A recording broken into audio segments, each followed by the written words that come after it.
Hey everybody, welcome to The Outgroove. I'm your host, Andres Jose Salazar. I'm very excited to be with you guys here today. Today, I'm excited to talk about something very unique, very new for me.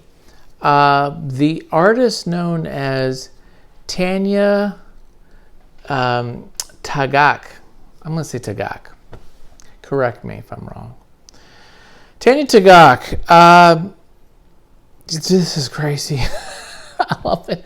I love learning new stuff, finding new artists, hearing things I've never heard before. And Tanya has got that. She is Canadian. She worked with Bjork, with Buck 65, another Canadian guy, kind of rapper guy. She does a Inuit throat singing style, which is a very low. I won't even try to do it. I'm not going to torture you. Go check it out. Go check out Tanya Tagaq. It's pretty amazing. She has a beautiful voice.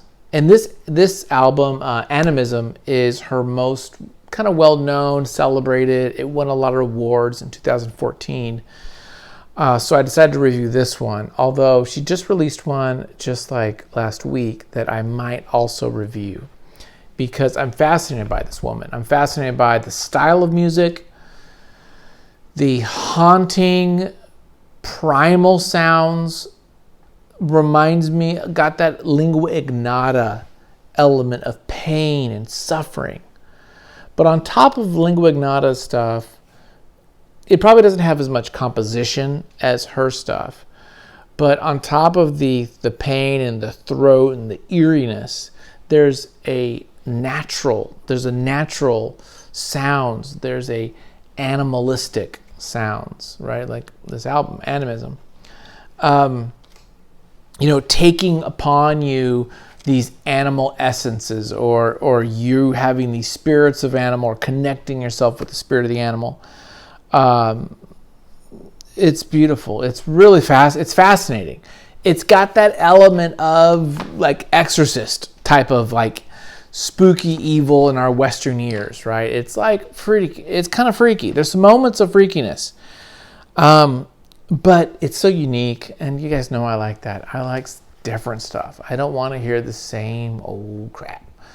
I like to hear new shit. I like to hear experimental stuff. I like to hear stuff that like people are pushing those freaking barriers and boundaries and what we consider music and sound and all that. I love that. So she, for me, is hitting all cylinders in that regard.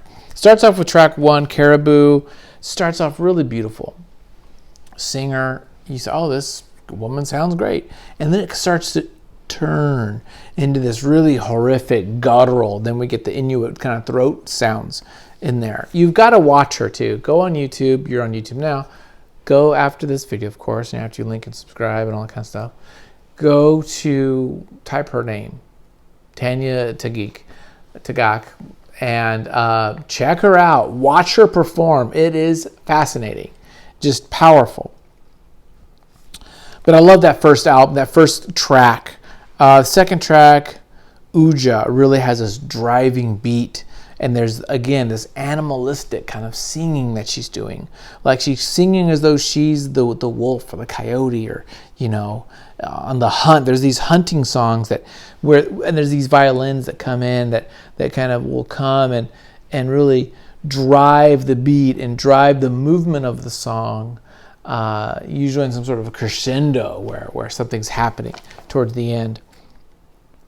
Unamek is another song. The third track has this kind of rock beat. So she does, there is every now and then there's like a rock and roll thing or something else in there. It's not just the nature, there's other elements to it. But it's if I could say that this album it's haunting melodies.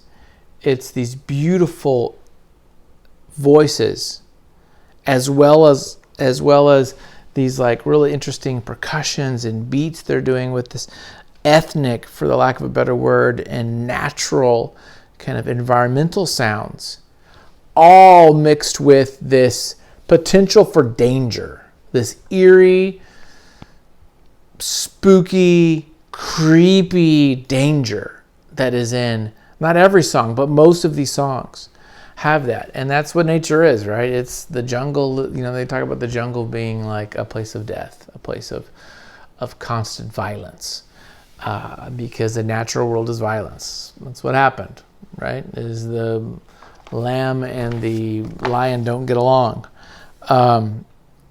Just great songs. The 6th track, Tulak, is another hunting song. 7th track, and Howl, it really sounds like a soundtrack. That sounds like this kind of like composition of a soundtrack, and I bet she would do a great job doing some kind of work in that regard. And the last song has got really this lingua ignota sound with the pain. It's called Fracking. And you really get a sense of the pain that she's going through. And on top of that, these beautiful violins that come into it. Overall, I thought it was brilliant. I want to listen to it again. I looked for it on vinyl because this would be a vinyl I'd want, just because it's something to like share with people and say, hey, listen to this. This is crazy. Can't find it on vinyl, but I will keep looking. So I have to give it probably a 4. Bizarre as they may seem, just because it's so different, it's so out there for me. I've never heard her. I don't know this type of throat sounds, but it was really cool. So check it out. Highly regard this album, and I do definitely want to listen to more of her stuff and really kind of dive into her newest album, which is called, I think, Agape or Teeth Agape, something like that, which sounds interesting. So there you go. I loved it. What do you think? Love it or like it? Let me know what you think. Like the video. Subscribe to the channel. I also have other channels, one about art and comics, like that comic I did right there, and one on kind of more the hype train stuff I'm into, electric bikes and so forth. So that's what I'm doing, and thank you for watching. Namaste.